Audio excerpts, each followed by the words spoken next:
Tumsifu Yesu Kristo. Karibu katika shule ya ukombozi. Mimi naitwa Mwalimu Frenki. Kabla tujaanza, tumshukuru Mungu.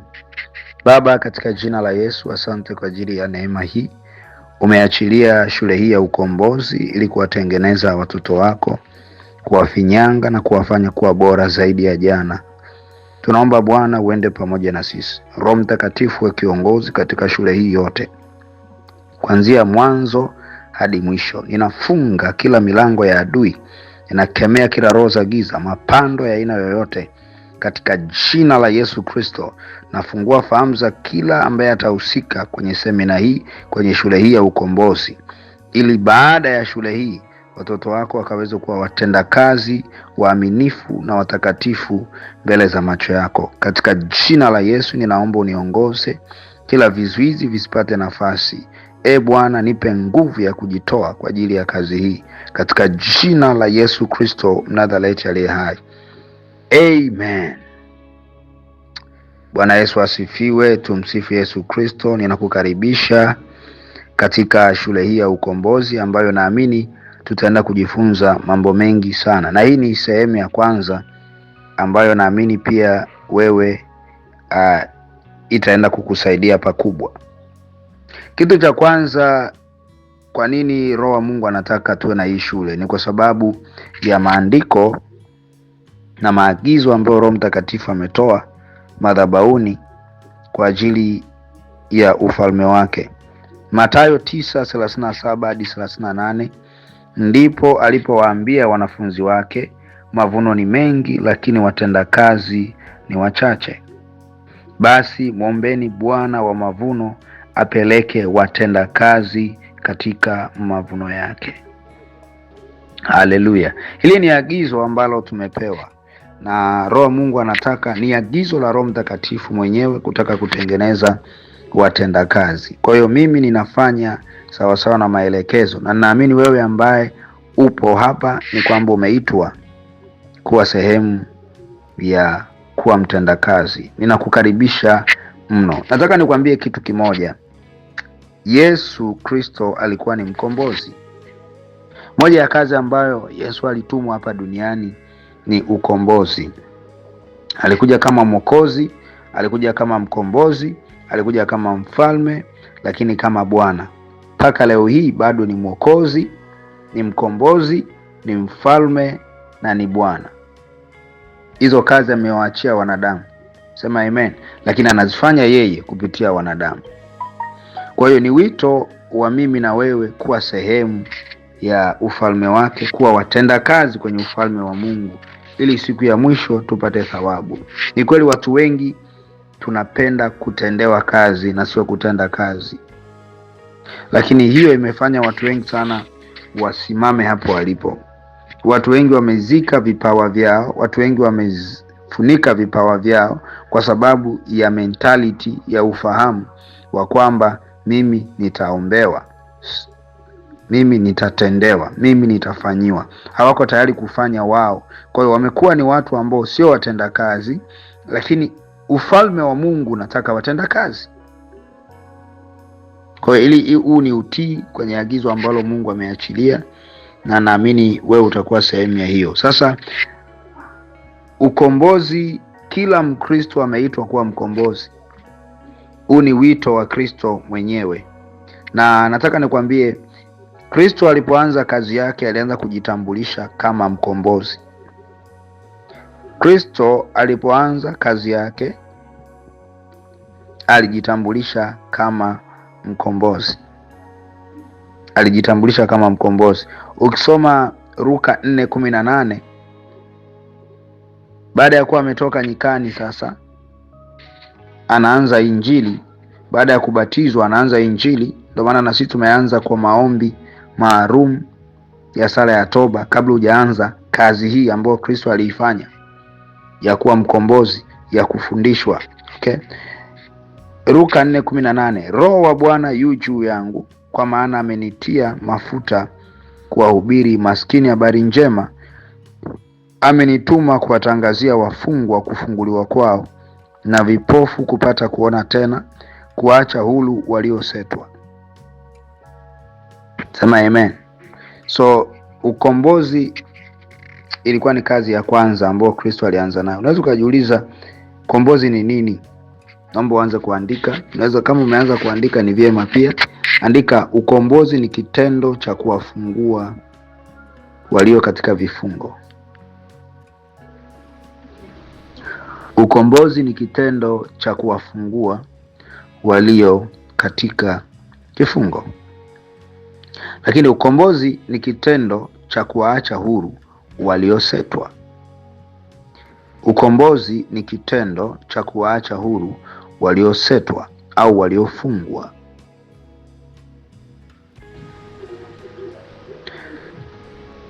Aliyefungwa anaitwa mfungwa. Sawa? Aliyetekwa anaitwa mateka. Amen. So baada ya kumejua ukombozi maana yake ni nini, kama mtu amefungwa au amesetwa au ni mateka, kuna mhusika ambaye amemfunga au amemteka. Ukombozi ni jambo la kiroho, na kwa sababu ni jambo la kiroho maana yake linafanyika katika ulimwengu wa roho. Na tukisema mtu amefungwa au amesetwa au yuko mateka, maana yake ni roho za giza, ni ufalme wa giza ambao umehusika kumfunga. Sasa ufalme wa giza una mawakala ambao ni wanadamu. Unaweza ukamwona mchawi, lakini wakati unaombewa ili roho ambayo itainuka pale.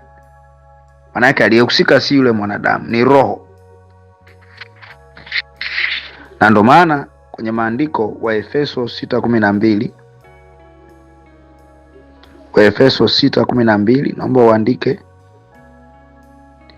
kwa maana kushindana kwetu sisi si juu ya damu na nyama, bali ni juu ya ufalme na mamlaka, juu ya wakuu wa giza hili, juu ya majeshi ya pepo wabaya katika ulimwengu wa roho. Hii injili kama hii inamaanisha nini? Okay? Kumbe inachomaanisha nini? Kushindana kwetu sisi, vita vyetu sisi ni vya kiroho, sio vya kushikana mashati na mwanadamu mwenzio. Na kama vita vyetu ni vya kiroho, lazima ujue yeyote ambaye amefungwa maana yake amefungwa katika ulimwengu wa roho. So ili umfungue unahitaji kuwa na nguvu za kiroho. Mkombozi yoyote, Mkristo yoyote ambaye anasimama kwenye nafasi ya Kristo kama agizo ambalo tumepewa, pia ni lazima ajue kwamba anahitaji nguvu za kiroho na mamlaka za kiroho ili kuweza kumtoa mtu kwenye umateka. Sababu namba moja na sababu kubwa ya Wakristo wengi kuwa mateka, kuwa wafungwa, ni kwa sababu ya kitu kinaitwa ujinga. Kwa maana nyingine, kupungukiwa na maarifa. Yeyote asiye na maarifa ni muhanga wa kufungwa na nguvu za giza. Yeyote asiye na maarifa ni muhanga wa kufungwa, wa kuwa kwenye vifungo, wa kuwa mateka, wa kusetwa, wa kutokuwa huru, wa kuishi maisha ambayo Mungu hajampangia. Hakuna mtu yeyote anayeweza kuishi makusudi ya Mungu kama hana maarifa kuhusu Mungu. Kwa sababu jinsi unavyomjua Mungu ndivyo kusudi lako hapa duniani unalijua. So kwa namna nyingine ni kwamba kwenye hii semina utaenda kulijua kusudi lako pia. Tutakuwa pia na hii shule ya ukombozi na sehemu nyingi, huu ni utangulizi. Haleluya. Utasoma vitu vingi, kuna watu mtajazwa pia Roho Mtakatifu. Amen. Utanena kwa lugha, utaijua karama yako. Baada ya muda utaanza kuota ndoto ambazo zinakuonyesha wewe ni nani. Sema amina. Mungu ataanza kusema na wewe. Amen. So hatuwezi tukatenganisha ukombozi na nguvu za kiroho. Hatuwezi tukatenganisha ukombozi na mamlaka ya kiroho. Haya mamlaka ya kiroho na nguvu za kiroho unayapata kwa sababu umeyajua, umeyafahamu. Yaani umekuwa na maarifa. Na ndio maana uko kwenye hii shule. Watu wengi wanateswa na magonjwa.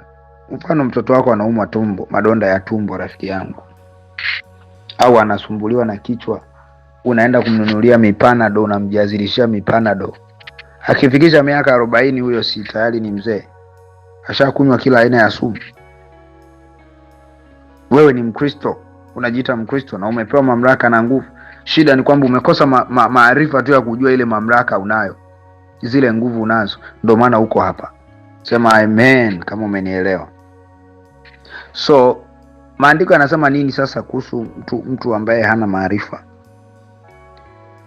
4:6 inasema, Hosea 4:6 inaweka wazi, watu wangu wanaangamizwa kwa kukosa maarifa. Ni kweli watu wengi tunasoma tunaishia hapa, lakini ili andiko linaendelea, linasema kwa kuwa wewe umeyakataa maarifa, mimi nami nimekukataa wewe. Lazima ujue watu wengi wamekataliwa na hawajui kama wamekataliwa kwa sababu walikataa maarifa, na ndio maana ni wafungwa, ndio maana ni mateka kwenye ulimwengu wa roho. Na bahati mbaya ni kwamba unaweza ukawa unatembea barabarani na haujui kama ni mateka kwenye ulimwengu wa roho. Unaweza ukawa una watoto, haujui kama ni mateka kwenye ulimwengu wa roho, lakini utaona tu matokeo. Unafanya biashara ziendi, yani unapata hela ya chakula, lakini kuna muda ukikaa unaona mimi sipaswi kuwa hapa. Wewe ni kwamba umeyakataa maarifa, ndio umekataliwa na mbele za Mungu. Moja ya njia ambayo Mungu atakukataa ni kuyakataa maarifa yake, na Wakristo wengi wameyakataa maarifa. Ukiwafundisha kuhusu mizimu wanakuambia hivyo vitu sisi kwetu havipo. Dini yetu hairuhusu hivyo vitu, hatufundishi. Ni watu ambao wamezuiwa na adui na hawajui. Wameweka mipaka ya kimaarifa. Lakini inaendelea kusema, nami nitakukataa wewe, usiwe kuhani kwangu mimi. Kwenye Agano la Kale sisi wote tumeitwa makuhani. Okay? Kwa kuwa umeisahau sheria ya Mungu wako, mimi nami nitawasahau watoto wako. Sheria ya Mungu wako ni neno la Mungu, Kristo mwenyewe. Sasa ngoja nikwambie kitu hapa. Yesu, maandiko yanaposema kwa kuwa umenikataa nami nimekukataa wewe, usiwe kuhani kwangu mimi, maana yake ile nafasi ambayo Mungu alikuandalia baada ya kifo na ufufuko wa Kristo ya ukuhani, ukisha ikataa wewe ni muhanga. Kwa sababu wewe, nikwambie, kinachokufanya uwe na mamlaka na nguvu kwenye ulimwengu wa roho ni kwa sababu ya ule ukuhani ambao Kristo aliurudisha kupitia kazi ya msalaba. So Mungu akishakukataa wewe kuwa kuhani, maana yake nini? Direct huwezi kuwa na nguvu za kiroho, huwezi kuwa na mamlaka. So ni ngumu sana kuwa na mamlaka kwenye ulimwengu wa roho, kuweka mkono mtu akapona, kuamuru kitu kikatokea, kuamuru biashara yako kuanzia leo wateja waje, na ikatokea, kama huna maarifa. Na ndio maana hii inaitwa shule ya ukombozi. Mimi nataka nikuhakikishie, kama utasikiliza kwa moyo wako wote, huwezi ukabaki hapo ulipo. It is impossible. Amen. So maarifa ni sababu ya watu wengi kuwa wafungwa, kutokuwa huru kwenye maisha yao. Why? Kuna mtu hakuwa na maarifa akaenda kwa mganga, mganga akachukua nyota. Nafsi yake imefungwa, iko kwenye madhabahu ya mganga. Anapambana huku, anapambana, anafanya kila njia, anabadili waganga. Hajui akienda kwa mganga mwingine, yule mganga kwenye ulimwengu wa roho wa giza ule, akiangalia anachokiona ni kwamba nyota imechukuliwa na huyu. Kinachotakiwa hapo kufanyika ni nini? Ainunue kwa huyu ili amrudishie. Hawezi kufanya ujinga kama huo. Umenielewa? Kwa sababu ufalme huu wa giza hauwezi ukajifitini wenyewe. Maana yake kwa sababu huna maarifa hayo, kwamba ulipoenda kwa mganga pale ukujua moja ya kazi ya mganga ni kuchukua nyota, kuchukua nafsi za watu. Na kuna mtu unaota uko vijijini, uko mahali fulani, upo kwenye mashimo, uko wapi? Kwa sababu adui mganga amesha kuchukua, amekufungia mahali, na wala huna haya maarifa. Unajikuta ni mtu ambaye unazunguka, unamaliza fedha, unamaliza hela. Wengine ndo wanaendaga mahospitalini mpaka anaenda India. Na maana maandiko yakasema watu wangu wanaangamizwa kwa kukosa maarifa. Maana yake nini? Ukifungwa, unafungwa kwenye ulimwengu wa roho. Unahitaji kuwa na maarifa ya kiroho ili uweze kujua hilo. na ukishajua ni hatua ya kwanza ya kufunguliwa. Hakuna ambaye atafunguliwa kama hajui. Na kuna watu wanakataa maarifa, wanamkataa Mungu, endeavor wanakataa uponyaji. Kuna mtu utamwambia na mizimu, atasema hamna mizimu. Mizimu imetoka wapi? I remember mimi wakati naanza hii kazi nilikuwa napata wakati mgumu sana. Mtu namwambia labda unatakiwa uingie toba siku 3, anakuchukia, anaanza kukuona, kwani umeniona mimi mzambi sana? Kwani mimi umeniona? Ile kitu ilikuwa inasumbua, ilikuwa inaniumiza mimi moyo kwamba hao watu mbona wanataka kufanya mambo wanavyotaka na sio sawa sawa na maarifa ya Mungu yanavyosema. Watu wengi kwa sababu ya ujuaji wameyakataa maarifa. Unapewa maelekezo ya kikuhani, wewe unakuja na maelekezo ya kimwili. Roho Mtakatifu anasema hivi, wewe unafanya tofauti. Ni ngumu sana. Sema amina kama unanielewa. So ili tuweze kuwa na nguvu za kiroho na mamlaka ya kiroho tunahitaji maarifa. Andika hicho kitu kitakusaidia.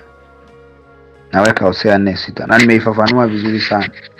Na tunakuja kuona hapa ni kwamba Mungu anapokukataa wewe kwa sababu umelikataa neno lake, kwa sababu neno lake ndio maarifa menyewe. Nataka nikwambie kitu kimoja, hata watoto wako atawakataa. Nataka nikwambie tu siri ya hivi vitu ni kwamba huwa vinarithishwa, ndio shida. Yaani hadi ujinga unarithishwa kwa mtoto kwenda kwa mtoto, baba kwa mtoto. Ni jambo la msingi ambalo tunapaswa tuelewe. So mtu yote ambaye amekataa neno la Mungu amemkataa Mungu. Mtu yote ambaye amekataa maarifa amemkataa Mungu. Moja kwa moja amekataliwa na Mungu. Njia pekee ya kusolve hii kesi ni kurudi kwenye toba, alafu kumwambia nimerudi. Na ndio maana tumeanza na maombi ya toba. Sema amina kama umenielewa. Sema amina kama umenielewa. Lakini pia ukisoma Isaya 5:13 inasema nini? Kwa sababu hiyo watu wangu wamechukuliwa mateka kwa kukosa kuwa na maarifa. Sema amen. So kuna watu wengi ambao ni mateka, na umateka wao unatokana na nini? Umateka wao unatokana na kukosa maarifa. Mtu mfano ana maarifa, si ndio? Ana maarifa yake yanamuelekeza kwamba mganga atamsaidia, na anaamini mganga atamsaidia kabisa. Lakini anaamini mganga atamsaidia kwa sababu hana maarifa ya kwamba mganga ni wakala wa shetani, kwamba mganga ana ajenda yake kwenye ufalme wa giza. Kuna kazi maalumu ambazo mganga amepewa. Kwa hiyo huyu mtu anaenda, alafu akienda ndo mwisho wa siku nyota inachukuliwa. Baada ya muda unaanza kuota huko kwenye mashimo, uko katikati ya msitu, upo kwenye giza nene, umefungwa kwenye chumba fulani, mara uko makaburini. Nafsi yako tayari imechukuliwa.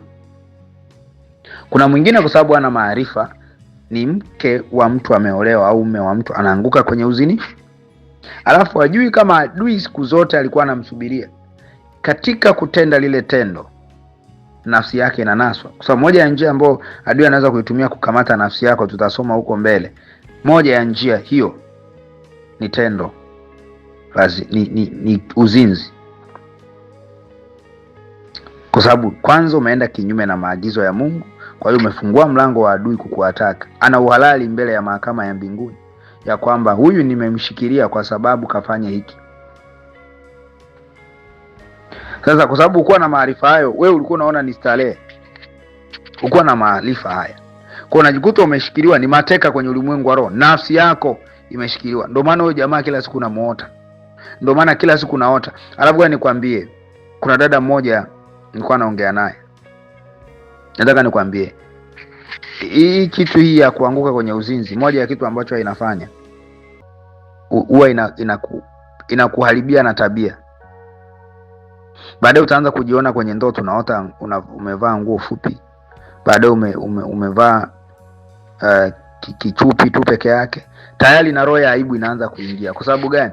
Ukianguka kwenye dhambi ya uzinzi, huwa unabeba hadi roho ya yule jamaa ulianguka naye. So kama ana mizimu ya kwao, kama ana mapepo ya uzinzi, maroho ya kukataliwa, maroho ya aibu, na wewe yanakuvaa. alafu nafsi yako inafungwa. Huyu jamaa hata kama utasema umemwacha, unashangaa aondoki. Kwa nini aondoki? Nafsi yako imetekwa. Umenielewa? Mna miaka 10 lakini mbona huyu mtu namuota? Lazima ujue kwamba kuna taarifa unapewa kwenye ulimwengu wa roho. Huyu mtu alihusika kwenye jambo fulani au alitumika kwenye jambo fulani ambalo lina madhara kwako, kwa sababu hana faida ya wewe kumuota. Sio mmeo mlianguka kwenye dhambi, ni mtu wa hasara. Sio kwamba ndo anafaa kuwa mmeo, hapana. Sijui mnanielewa watoto wa Mungu. Haya ni maarifa ambayo Roho Mtakatifu anataka kila mmoja asikie. Maarifa ni kitu cha msingi sana cha kutoka kwenye umateka. Hata kama unanisikia sasa hivi upo kwenye kifungo chochote, kuna namna unaishi maisha ambayo hauko huru. Adui amekukamata somewhere, unapitia operation, maumivu, haulali, kuna wachawi wanakufuatilia, wanafanya nini? Naomba unisikilize hadi mwisho wa hii shule. Hauwezi kubaki hivyo ulivyo. Kwa sababu humu hatutafundishwa tu, tutakuwa na maombezi pia. Sema amen. Na humu utaomba kama matured, kama mtendakazi. Kwa tutaenda kitendakazi zaidi. Sema amina. Kwa hiyo napozungumzia ukombozi, lazima ujue hicho. Hakuna ukombozi wote utafanyika nje ya maarifa. Hakuna yote ambaye atafunguliwa pasipo na maarifa. Na ngoja nikwambie, hakuna yoyote ambaye anaweza akayajua mamlaka yake au akawa na nguvu za kiroho kama hana maarifa. Ndio maana jinsi unavyolisoma zaidi neno la Mungu, ndivyo ambavyo unapata nguvu za kiroho. Jinsi ambavyo unalielewa zaidi neno la Mungu kupitia tafsiri. Unajua kuna watu mnapambana kusoma neno la Mungu nyie binafsi, alafu bado huko hapa mwanzoni. Ni ngumu. Umenielewa? Kuna dada mmoja alikuwa ananiambia, najitahidi sana kusoma neno la Mungu, najitahidi sana, lakini mtu ambaye asikilizagi mafundisho kwenye madhabahu. Wewe unachofanya ni kwamba umeenda shule, sawa umepewa vitabu alafu kaanza kuvisoma alafu kafanye mtihani mwenyewe. Ni ngumu sana. Unahitaji kwanza kufundishwa mwanzoni, uwe na maarifa fulani. Yale maarifa ndio yanafungua mlango. Ukija kwanza kusoma, uelewe nini kinafanyika. Sema amina. Sasa unaweza ukawa unajiuliza, okay, ukombozi umesema inahusiana na kufunguliwa, kuwekwa huru, kutoka mashimoni, kutoka kwenye maagano, kutoka kwenye laana za ukoo. Kote huko, wote huo ni ukombozi. Sasa nataka nikwambie kitu kimoja. Sawa Kuna kitu kinaitwa uponyaji. Kwa hiyo ukombozi ni sawa na kufunguliwa, si ndio Yes. Kukombolewa. Okay? Ni kufunguliwa kutoka kwenye magereza ya giza. Sema amina. Sasa kuna kitu kinaitwa uponyaji. Sawa uponyaji unaweza ukawa ni sehemu ya ukombozi pia. Okay? Yaani ni hivi, ndani ya ukombozi kuna uponyaji. Umenielewa Lakini uponyaji maana yake nini? Mara nyingi uponyaji hauhusishi nguvu za giza, mapepo na majini. Umenielewa Yes. Kwa mfano unaweza tu kawa una homa. Kwa mfano mama mkwe na Petro, si ndio? Alikuwa na homa ya kawaida. Alichofanywa pale, aliponywa, hakufunguliwa, aliponywa. Huwezi ukamfungua mtu mwenye homa. Mtu mwenye homa anaponywa. Mtu anayefunguliwa ni yule aliyefungwa na nguvu za giza, mapepo, majini, mizimu. Yule ndo anafunguliwa. Why? Kakamatwa somewhere, hawezi kutoka. Lakini homa kama homa, maana yake angeweza kunywa Panadol akapona, si ndio? Angeweza kunywa dawa fulani akapona. Lakini sasa shida sio kila homa ni homa. Umeelewa Na ndio maana kuna homa itahitaji mtu afunguliwe, afanywe ukombozi kwanza, alafu ndo uponyaji uje. Kwa mfano kuna mama niliwahi kumkuta mimi. Yeye alikuwa anasema ameenda hospitali, wanasema ana malaria, lakini alikuwa anatetemeka sana. Nilipofika pale wakati naomba, kumbe ni mapepo. Na wakati namwombea, mapepo yakaweka wazi kwamba sisi ndio tumeweka malaria. Ameenda kupima, ameona malaria, ili anywe dawa tu afe. Umenielewa? Na ndio maana unahitaji kuwa mtu wa rohoni. Kuna watu ukianza kumwambia hiyo ni malaria tu, hawa nao bwana wanawazaga mapepo tu, wanawaza mapepo. My friend, Kuna malaria sio malaria unayofikiria. Kuna malaria ambayo imepandwa na roho za giza na inaonekana dalili zote hospitalini wanasema ni malaria. So wakati tunamwombea mapepo yakaribuka, Mungu akamfungua, na alikuwa amepanga siku hiyo ni siku yake ya kufa. Yesu Kristo akawa amemfungua. Kwa hiyo tunaposema uponyaji ni neno dogo kuliko ukombozi. Ukombozi ni mpana sana, kwa sababu hata ambaye anahitaji uponyaji kuna muda anahitaji ukombozi kwanza, yani afunguliwe. Kwa mfano, kama ana malaria afu ile malaria imeletwa na mapepo, lazima afunguliwe na hayo mapepo kwanza, alafu hiyo ndo apokee uponyaji automatic moja kwa moja baada ya kutolewa lile pepo la nini, la malaria, pepo la homa. Umenielewa mtoto wa Mungu? Yes. Kwa uponyaji mara nyingi unahusisha sickness, magonjwa, maradhi ya kawaida. Umenielewa mpaka hapo? Yes. Lakini ukombozi ni pana zaidi, unahusisha na haya mambo ya uponyaji. Ndio maana kuna wakati tunaita uponyaji na kufunguliwa. Kwa sababu gani? Sio kila ambaye ni mgonjwa anahitaji uponyaji peke yake. Kuna mwingine anahitaji kwanza ukombozi ili aweze kuponywa, na sio kila ambaye ni mgonjwa anahitaji ukombozi. Kuna mwingine anahitaji tu kuponywa, unamuombea tu kawaida. Kwa mfano, kuna dada mmoja ambaye alitoa ushuhuda, yeye alipatwa pressure na matatizo mengine, akawa wamempeleka hospitalini, siku hiyo walimrudisha hadi mara 4. Okay? Nikamwombea mara ya kwanza, akapata nguvu, alilia na kulia machozi, unanielewa, akaamini kabisa amepona. Lakini kesho yake akaniambia ile shida ni kama nahisi sawa na nguvu, lakini bado ni kila chakula natapika. Then nashukuru Roho Mtakatifu akaniongoza, akaniambia muombea, afu muombea maji yanywe, akawa amefunguliwa. Nataka nikwambie huyu hakuwa na mapepo, ni mzima mpaka leo, ni mzima mpaka leo, ni mzima. Lakini huyu maana yake alikuwa na shida gani? Huyu maana yake alihitaji uponyaji. So Yesu anaweza kuponya, Yesu anakomboa pia. Yesu anafungua na Yesu anaponya. So usije ukamwona mtu ana malaria ukasema huyu hawezi kuombewa, mpelekeni hospitalini. No, muombee kwanza. Kama hatapona, kama hakuna chochote kitatokea, ndo aende hospitali. Kwa sababu mtoto wa Mungu, mambo yote yanaanzia katika ulimwengu wa roho. Andika hiyo. Kila kitu kinaanzia kwenye ulimwengu wa roho. Nitakuja kukufundisha hapa ulimwengu wa roho, kwa sababu hatuwezi nimekwambia ukombozi ni kitu cha kiroho, si ndio? Kinafanyika kwenye ulimwengu wa roho. So lazima mtu aujue ulimwengu wa roho. Wewe ambaye nakufundisha lazima ujue ulimwengu wa roho, na nitakufundisha ulimwengu wa roho kwenye sehemu zinazofuata. So nimekufundisha tofauti ya uponyaji na kufunguliwa. Ndio maana kuna muda vinajumlishwa kwamba uponyaji na kufunguliwa. Kwa mfano charismatic kuna huduma inaitwa hook, yani HUKU.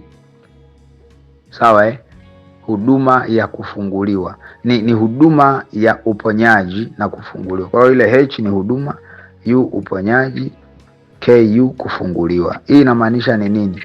Ni huduma ambayo inahusu uponyaji na ukombozi, healing and deliverance. Moja ya kitu ambacho Yesu alikuja kufanya, tumesoma kwenye Luka 4:18, ni kuwafungua waliofungwa, si ndio? Habari njema kwa maskini. Sawa alafu akasema kuwaweka huru waliosetwa, alafu kutangaza mwaka uliokubaliwa. Kuna watu wamekataliwa tarehe zao, yani adui kaingia kwenye kalenda za maisha yao, kachafua kila ambacho kilipangwa. Tarehe hii ulipaswa uwe hapa, anakuweka huku. Tarehe hii ulipaswa uwe na utajiri huu, amefanya hiki. Ngoja niwaambie, maisha yetu rafiki yangu ni kama ramani. Yaani Mungu alivyokuumba aliandaa kila kitu na majira yake. Adui anachofanya huwa anakuja kutibua majira, kwa sababu sometimes majira akisha hayaharibu kile kitu hakiwezi kutokea. Kuna watu mlipaswa mpaka sasa hivi mwe mmeshaokoka miaka 10 iliyopita. Umenielewa? Lakini kwa nini ukuokoka? Kwa sababu kuna namna adui aliingilia. Sema amina kama umenielewa. So kwenye swala la ukombozi watu tunakomboa hadi wakati. Na sitaongelea sana ukombozi wa wakati kwa sababu kuna semina nzima ya ukombozi wa wakati. Yaani hii shule haitaisha, tutasoma milele kama tutasoma kila kitu. Ndio maana unatakuwa baadhi ya vitu ambavyo nimeshafundisha kwenye semina nitahakikisha na visummarize tu.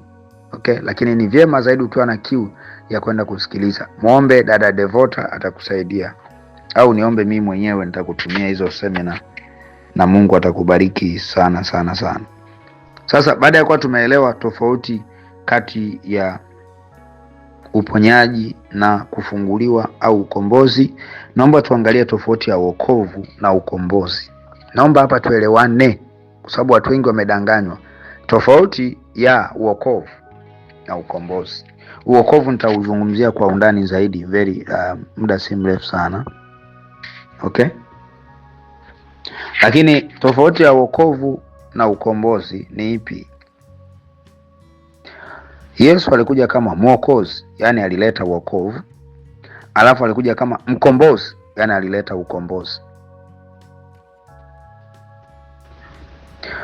Wokovu ni neema ambayo mtu anapewa bure, na hii inamhamisha kutoka kwenye giza kuja kwenye nuru, inamtoa kwenye dhambi, inamleta kwenye utakatifu. Maana yake nini? Mtu aliyeokoka ni mtu ambaye, kwa mfano tuchukulie, unaweza ulikuwa labda umetekwa na majambazi, si ndio? Huko kwenye giza yamekufunga kamba miguuni, mkononi, kwenye tumbo, kila mahali. Uokovu unachokuja kufanya ni kwamba unakuhamisha, yani maana yake tunakubeba hivyo hivyo ulivyo na kamba zako, tunakuleta huku kwenye nuru. Lakini zile kamba tunakuwa hatujazikata. Si unanielewa mpaka hapo? Umeelewa? Kwa sababu mpaka umefungwa zile kamba kulikuwa na uhalali fulani. Hiyo ni kazi ya kwanza ya Yesu aliyoifanya msalabani. Kazi ya pili inaitwa ukombozi. Ukombozi ndo kuzikata zile kamba, ndo kukufungua. Maana yake ni hivi, usije ukasema nimepokea wokovu, yani umeokoka, sawa alafu kasema kazi imeisha. Naomba nirudie tena. Wokovu ni kitendo cha kuhamishwa kutoka kwenye ufalme wa giza kuja kwenye ufalme wa nuru, kutoka kwenye dhambi kuja kwenye nuru. Huo ndo unaitwa wokovu. Na mtu anapopokea wokovu ndo tunasema ameokoka, kwa sababu ndo neno lake hilo, yani ameokolewa. Sasa baada ya kuwa umeokolewa, huwa kuna vitu ambavyo kwenye mahakama ya mbinguni bado vinakudai. Kwa mfano maagano, si ndio? Maagano hata kama ukuingia wewe, waliingia ndugu zako, maana yake bado kwenye ulimwengu wa roho yatadai. Sasa ili wewe uweze kutengwa na maagano au hizo kamba ambazo umefungwa zikatwe, unahitaji kitu cha pili kinaitwa ukombozi, deliverance. Umenielewa? Kwa hiyo wokovu ni kitu cha kwanza, kitu cha pili ni ukombozi. Na ndio maana kabla ya hili somo Roho Mtakatifu ametaka nikuongoze sala ya wokovu, sala ya toba. Umenielewa mpaka hapo? Sasa wokovu ni neema, maana yake ni bure kabisa. Unajua kwenye wokovu unahitaji kutoka jasho. Wokovu utaenda tu kwa padri pale, atakubatiza. Wokovu utaenda kama ni kanisa kwa mchungaji wako, sala ya toba. Umenielewa? Ni kitu tu ambacho ni neema tuliopewa bure. Wokovu ni neema, ni neema. Lazima uandike hicho kitu. Ni tunapewa bure kwa kustahili, pasipo kustahili. Okay? Sasa baada ya kuwa umepokea huo wokovu, umeokoka, tatizo linakuja pale ambapo umeokoka, lakini kuna vitu vina uhalali kwenye maisha yako. Wazee wako waliabudu miungu. Umenielewa?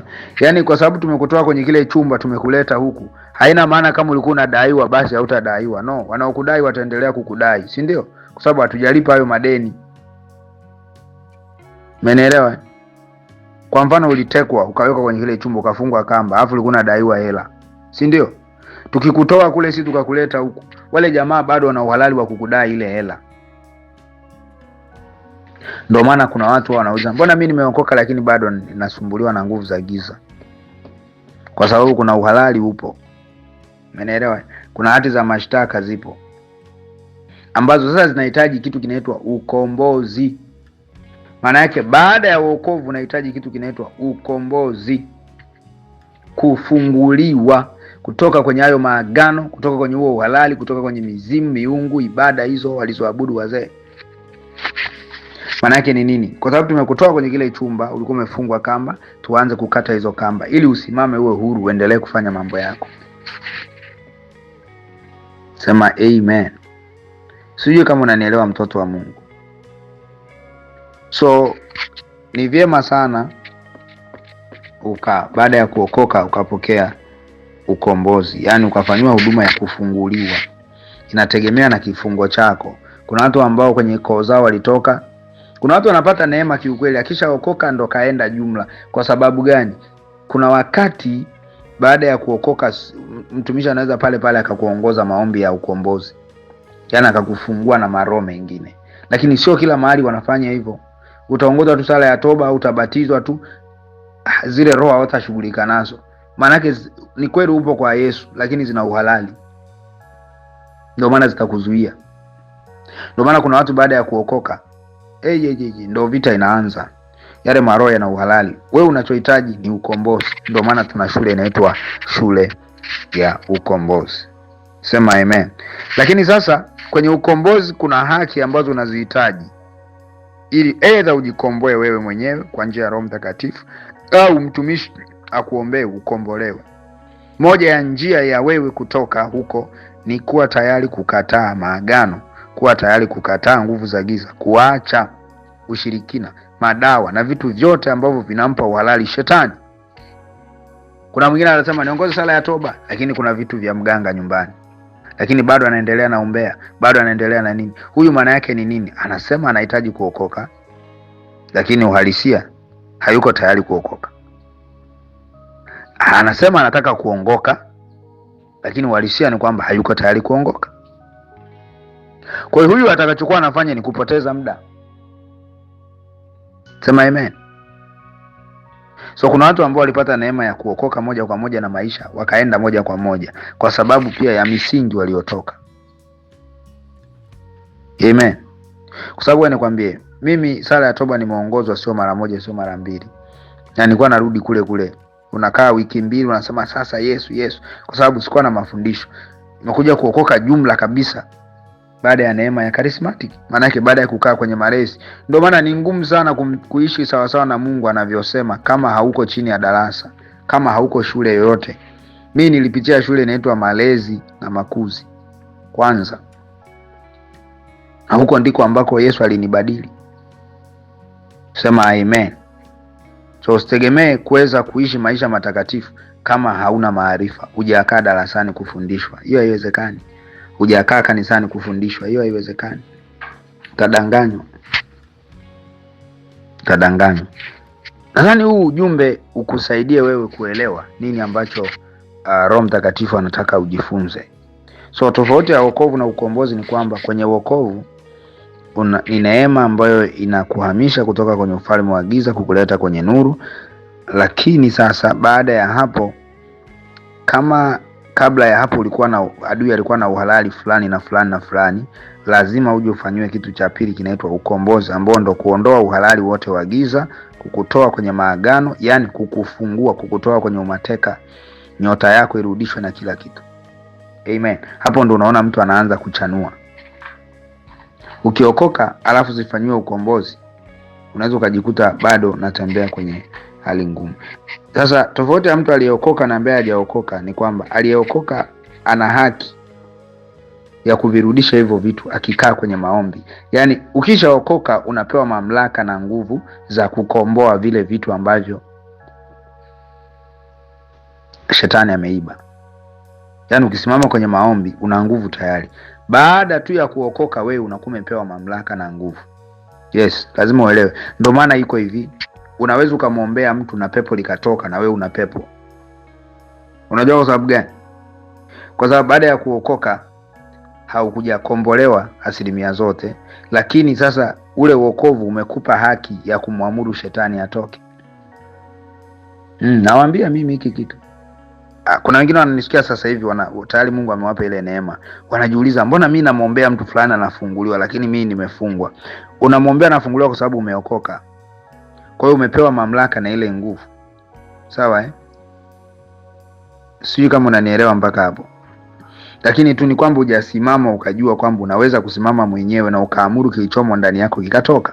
Kuna kitu kinaitwa personal deliverance au self deliverance, ukombozi binafsi. Umenielewa? Yeah. Hamjawahi kusikia dada mmoja anamfanyia huduma ya mapepo analalamika anatupiga sana? Manake walikuwa hawajapigwa vizuri, ndio maana bado walikuwemo. Wangepigwa sawa sawa wangeondoka. Kama ana uwezo wa kuwapiga mawe, kwa alikuwa analalamika anatupiga mawe, anatupiga nyundo, kama ana uwezo wa kuwapiga wakiwa ndani yake, manake anaweza kuwapiga hadi wakaondoka. Maana yake ni nini? Unaweza kukaa ukajifanyia kitu kinaitwa ukombozi binafsi. So ukishaokoka unapewa mamlaka zote. Lakini shida ni kwamba mtu ambaye hataki kuokoka ila anataka ukombozi, maana yake ni hivi: huyu anaweza akafunguliwa kabisa, Mungu akamfungua, lakini kwa sababu hajaokoka, amepokea ukombozi, shida inakuja hana mamlaka. Kwao watarudi tena. Umenielewa? Yes. Kwa sababu moja ya kitu ambacho kinakufanya kuwa mwana wa Mungu ni kwa sababu ya kuokoka. Kama hujaokoka kuna mipaka unaweka, maana yake bado upo upande wa giza ule ule. Sasa kama uko bado upande wa giza, utashindana vipi na watu ambao uko upande nao mmoja? Ni ngumu. Wewe ni rafiki zao, kwa hiyo anytime wanakuja kukutembelea. Ndio maana Mkristo yoyote lazima aokoke. Kama hujaokoka, hakikisha unasikiliza ile audio ya kwanza. Kwa tofauti ya wokovu na ukombozi ni hiyo. Wokovu ni kuhamishwa upande. Ukombozi ni kufunguliwa ukiwa either kwenye upande wa giza au upande wa nuru. So mtu ambaye hajaokoka anaweza akaombewa na akafunguliwa. Lazima ujue hicho. Na mtu aliyeokoka pia anaweza kuombewa akafunguliwa. Shida ya huyu ambaye hajaokoka, ana zile haki za mlisi wa wokovu. Kwa mfano, mtu ambaye anaokoka moja kwa moja anafungua mlango wa Mungu kumletea malaika kwa ajili ya kile kitu ambacho kaitiwa. Umenielewa? Ndio, una malaika mlinzi. Kuna malaika sasa ambaye kwa ajili ya kitu ulichoitiwa. Umenielewa? Kwa mfano, kuna watu wanaota mimi nawafundisha au nawaombea. Yule ni malaika ambao Mungu amenipa kwa ajili ya hii huduma. Ndio maana utaona anakuja na kufundisha kuhusu somo fulani, anakuonya, anakuambia usifanye hiki. Kuna muda anakuja mkali. Umenielewa? Why? Because kuna namna hujaenda sawa sawa na maelekezo ambayo Mungu ameachilia. So malaika wa Mungu anapokuja kwenye ndoto yako anakuja na maelekezo. Yule sio mimi, lakini malaika ambaye Mungu amenipa always anafanana na mimi. Ndio maana kwa Petro unaona walisema huyo sio Petro, atakuwa malaika wake. Wakimaanisha nini? Malaika zetu wanafanana na sisi tulivyo. Sasa malaika sio mmoja, sio wawili. Jinsi unavyoendelea kukua kiroho, Mungu anazidi kukufanyaje? Kukuongezea malaika. Sema amen. So nataka ujue hapa, kitakusaidia. So mtu ambaye hajaokoka, kuna vitu, kuna haki anakuwa hazipati, na shetani anaweza kwenda kumshtaki. Umenielewa? Moja ya haki ni ulinzi. Yaani ulinzi, ule ulinzi wenyewe, maana yake malaika maalum kwa lile kusudi, kulinda kusudi lako pale unapookoka. Watu wengi hawajui hata kama wana malaika. Na usipojua kama malaika yuko around, maana yake hawezi kufanya kazi. Utakuwa naenda wewe tu mpaka utambue. Usipomtambua kama yuko around, anahitaji kufanya hiki na hiki, na yeye anaendelea, anakaa tu hivi, anakuwa anasubiria kila siku apewe kazi ya kufanya, lakini wewe mwenyewe wala hujui hata kama yupo. Ndio maana kuna watu malaika zao walishawadhoofisha, na unavotenda dhambi ndivyo anazidi kukosa nguvu. Shetani atakuja akupige na malaika yuko anakuangalia. Sema amina kama unanielewa. Nadhani utakuwa umeelewa tofauti ya wokovu. Labda pengine bado hujanielewa. Sawa? Cha kwanza, wokovu, andika, unakuingiza kwenye ufalme wa giza. Kwenye ufalme wa nuru, kwenye ufalme wa nuru. Sawa?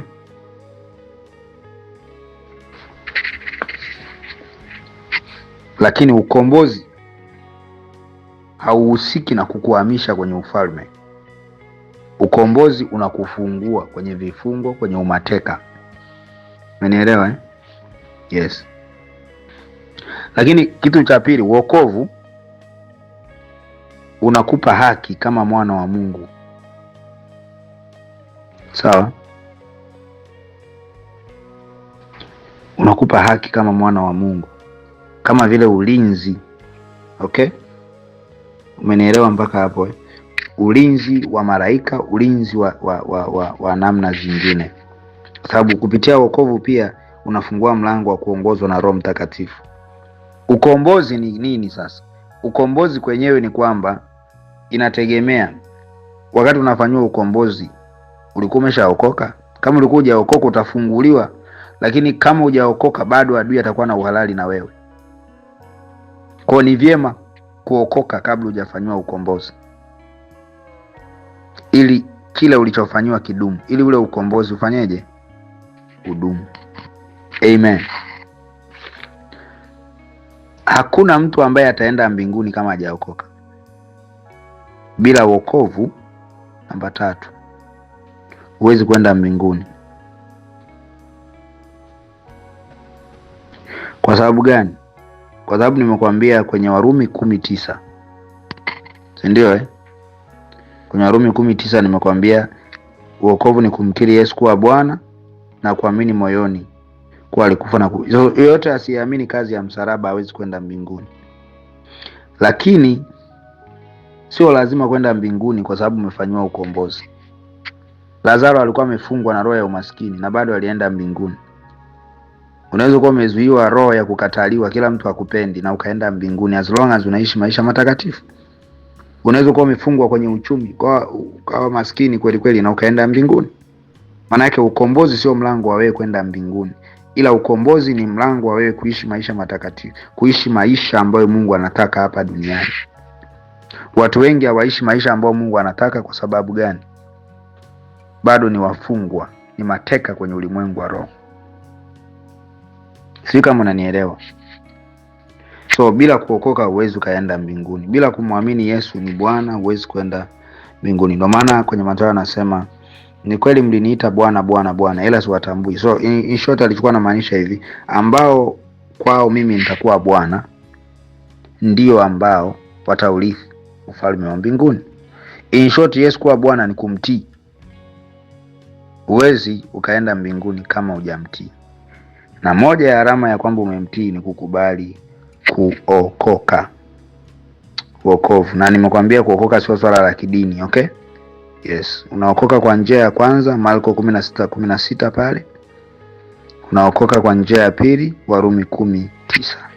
Tupo kwenye utangulizi hapa. Nataka uelewe ukombozi, uelewe wokovu.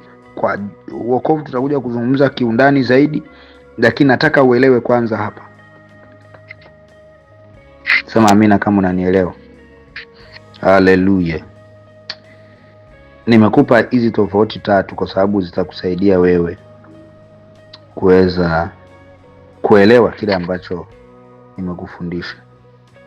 So naweza nikamwombea mtu ambaye hajaokoka na akafunguliwa. Shida ni kwamba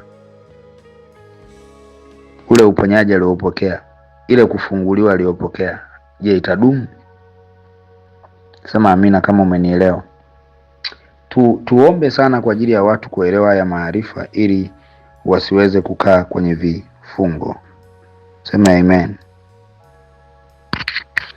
Mtu yoyote ambaye hajawahi kuongozwa sala ya toba, natamani kuanza maisha mapya, kuokoka, nataka nikuongoze sala hii. Sema, Bwana Yesu, asante kwa neno lako. Siku ya leo ninakuja mbele ya kiti cha rehema.